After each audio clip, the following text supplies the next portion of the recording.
Hello everyone, welcome back to my channel innovative learners. आज की video में हम बिल्कुल न्यू टॉपिक करने वाले, बिल्कुल ही फ्रेश टॉपिक। आज का हमारा टॉपिक है वाक्य। आज हम वाक्य को पूरा डिस्कस करेंगे। सो बने रही वीडियो में एंड तक, और आपको बहुत सारी चीज़ें नई नई सीखने को मिलेगी। सो आइए करते हैं बिना टाइम वेस्ट किए वीडियो को स्टार्ट। क्या होता है वाक्य? वाक्य जब हम लिखा हुआ देखते हैं तो वाक्य का मीनिंग हमारे दिमाग में क्या आता है कि वाक्य का मीनिंग क्या होता है। वाक्य मिलकर बनता है पदों से मिलकर क्या बनता है? वाक्य। और पदों का जब सार्थक समूह हो उसे हम वाक्य बोलते हैं। अब आप बोलोगे सार्थक समूह क्या होता है? सार्थक समूह वो समूह होता है जिसमें जो पद है उनका कुछ अर्थ निकले। सार्थक मीन्स अर्थ के साथ जिनका कुछ अर्थ निकले उसे हम वाक्य बोलते हैं। लाइक एग्जाम्पल्स दे रही मैं आपको। राम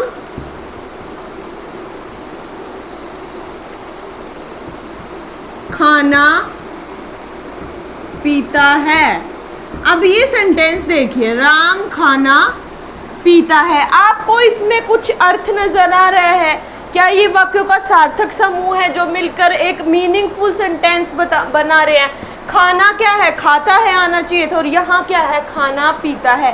सो इनकी सीरीज तो ठीक है, पहले सब जैसे कि कर्ता आ गया, फिर क्रिया आ गई, सीरीज तो ठीक है सेंटेंस की, पदों का क्रम तो सही है, लेकिन ये सार्थक नहीं है क्योंकि खाना के साथ पीता कैसे आ रहा है? खाना कैसे पिएगा कोई इंसान?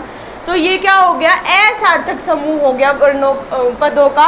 तो ये वाक्य की कैटेगरी में काउंट बिल्कुल भी नहीं होगा। अब मैं अब इसको करेक्ट करके लिखेंगे। राम खाना खाता है। राम खाना खाता है। क्या इसका कोई अर्थ निकल रहा है? राम खाना खाता है। तो हमें एक बात समझ में आ रही, कोई पर्सन है ना, राम, वो खाना खाता है, तो इसकी सेंस निकल रही है हमें, मीनिंग बहुत अच्छे से क्लियर हो रहा है। इसमें कुछ भी सेंसलेस बात नहीं की गई थी जैसे प्रीवियस सेंटेंस में की गई थी। सो ये हो जाएगा शुद्ध वाक्य और ये हो जाएगा अशुद्ध वाक्य। तो वाक्य का मैंने क्या बताई थी डेफिनेशन? पदों का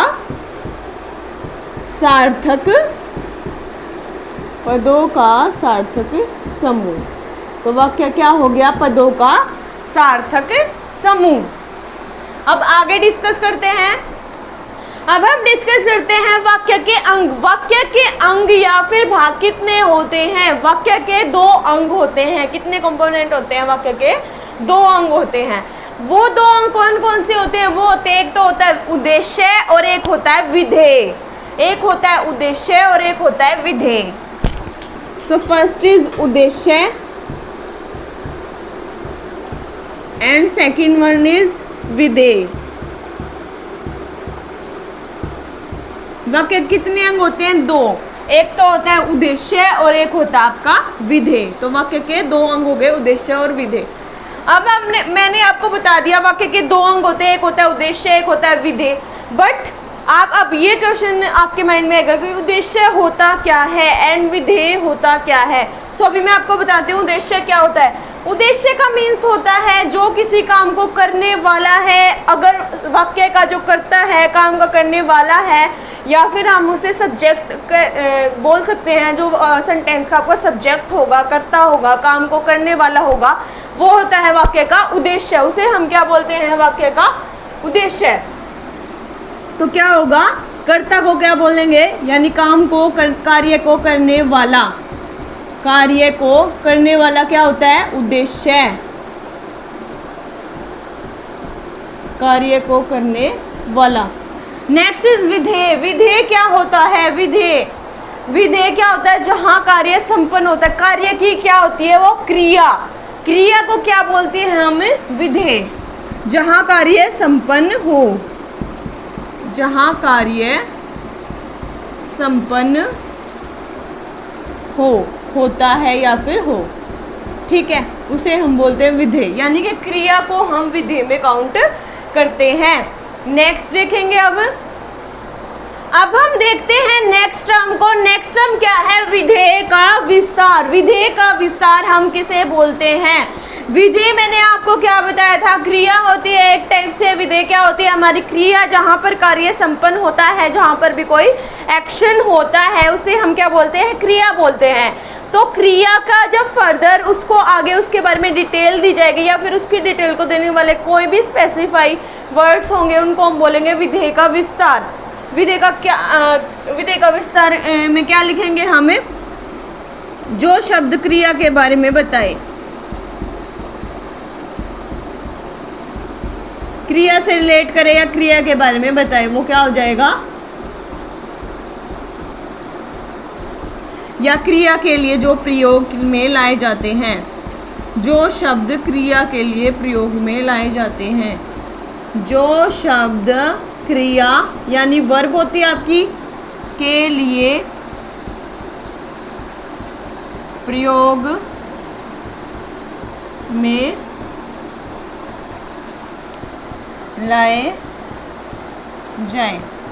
तो जो शब्द क्रिया के बारे में बताए या फिर जो क्रिया के लिए प्रयोग में लाए जाते हैं उन्हें हम बोलते हैं विधेय का विस्तार। विधेय का मैंने आपको क्या बताया, जहाँ पर कार्य संपन्न होता है, यानी कि सेंटेंस में, यानी कि वाक्य में आपको जो क्रिया देखने को मिलती है वो होती है सेंटेंस में विधेय, और उद्देश्य बताया था कार्य को करने वाला आपका उद्देश्य होता है। तो विधेय का विस्तार, विधेय हुई थी हमारी क्रिया। तो क्रिया के बारे में जो फर्दर नॉलेज दे, जो क्रिया के लिए ही यूज में होने वाले वर्ड्स हैं उनको हम बोलेंगे विधेय का विस्तार। अब नेक्स्ट टर्म को देखते हैं। नेक्स्ट टर्म है आपकी उद्देश्य का विस्तार। उद्देश्य का विस्तार हम किसे बोलते हैं, उद्देश्य मैंने आपको क्या बताया था, जहाँ पर जो कार्य को करने वाला वो, यानी कि वाक्य का आपका कर्ता या फिर सब्जेक्ट। तो जो शब्द कर्ता के बारे में बताए वो हो जाएंगे उद्देश्य का विस्तार।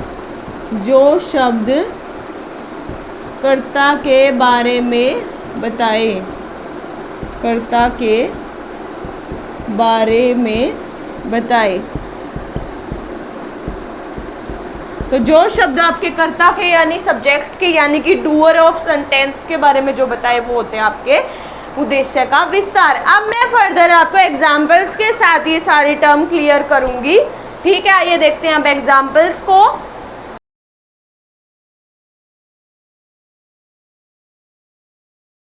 आइए डिस्कस करते हैं इन एग्जाम्पल्स को।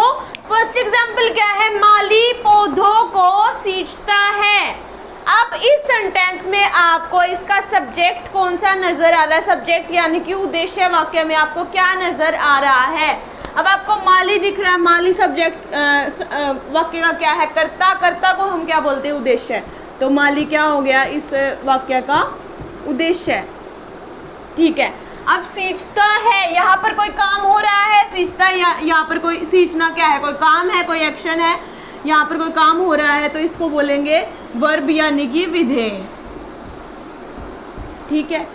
अब ये देखो, पौधों को सींचता है, सींचने का काम किसका होता है, सींचा किसको जाता है, पौधों को। तो पौधों जो वर्ड पौधों को, ये किसका विस्तार हो जाएंगे, विधेय का विस्तार, क्योंकि सींचा किसको जा रहा है, पौधों को। तो ये सींचना से रिलेटेड क्या है, पौधों को किससे रिलेट कर रहा है, सींचता है से, तो ये हो जाएगा आपका विधेय का विस्तार, विधेय का विस्तार। आपसे एग्जाम में क्वेश्चन पूछ लिया जाएगा, ये सेंटेंस दे दिया आपको, माली पौधों को सींचता है, इस वाक्य में उद्देश्य को अंडरलाइन करें। इस वाक्य में विधेय का विस्तार बताइए कौन सा है, इस वाक्य में विधेय कौन सा, आपको ऑप्शंस दे दिए जाएंगे। तो आपको फर्दर कंटेंट की नॉलेज होनी चाहिए पूरी, तभी आप इन सेंटेंस को अटेम्प्ट कर पाओगे। नेक्स्ट है, मोहन और सोहन पार्क में बैठे हैं। मोहन और सोहन पार्क में बैठे हैं। अब काम करने वाले कितने पर्सन हैं, दो, एक तो हो गया आपका मोहन, एक हो गया आपका सोहन। दोनों से वाक्य ये क्या है, कर्ता, कर्ता यानी कि क्या है, उद्देश्य है। एक उद्देश्य है मोहन, दूसरा उद्देश्य है सोहन, ये दोनों क्या है, उद्देश्य है। सेंटेंस में क्या है, उद्देश्य, ठीक है। अब है पार्क में बैठे हैं, बैठे क्या होगी, क्रिया यानी कि विधेय, ठीक है। नेक्स्ट है पार्क में, बैठने का काम कहाँ हो रहा है, पार्क में, तो ये क्या हो जाएगा, विधेय का विस्तार, विधेय का विस्तार। आप पे जिस वाक्य में एक उद्देश्य था, एक विधेय था, वो भी क्या था, सरल वाक्य आपका।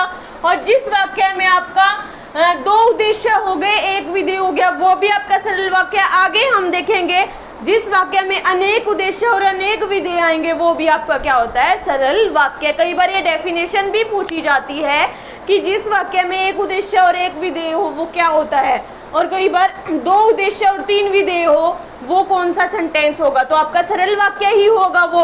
तो आपको नॉलेज होनी चाहिए, चाहे कितने भी उद्देश्य हो, कितने भी विधेय हो, वो सारे किस में काउंट होते हैं, सेंटेंस सरल वाक्य में। वो सारे वाक्य कौन से होते हैं, आपके सरल वाक्य।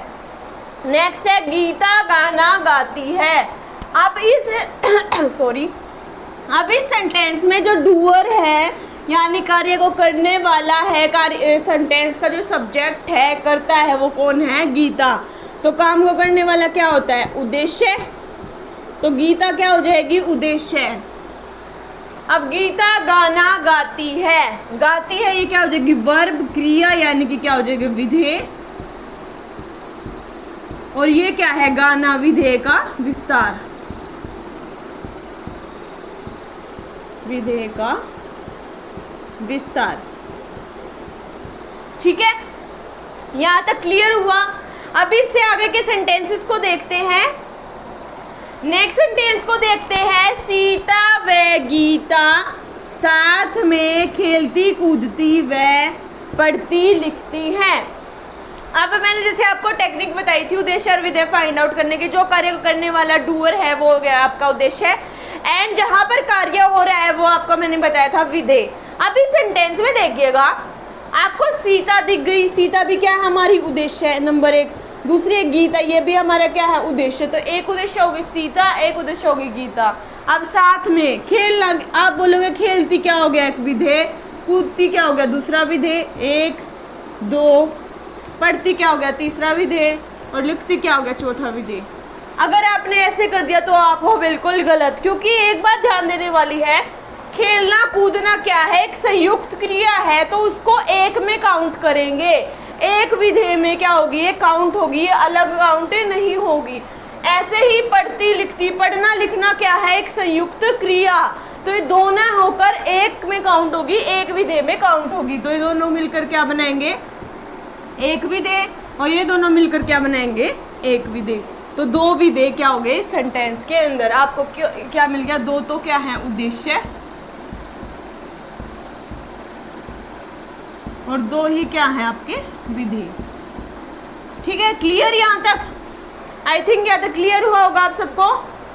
सो गाइज, आज हमने डिस्कस किया वाक्य के कुछ इंपॉर्टेंट फैक्ट्स, इंपॉर्टेंट जो कॉन्सेप्ट है वाक्य वाले टॉपिक में, वो हमने आज डिस्कस किया है। इससे आगे का हम नेक्स्ट वीडियो में कवर करेंगे। सो इस पूरी सीरीज को ज़रूर फॉलो करिएगा, एंड गाइज वीडियो को सब्सक्राइब एंड शेयर ज़रूर किया करो आप लोग, क्योंकि आपके सपोर्ट से ही मुझे वो मिलता है मोटिवेशन आगे कुछ करने का।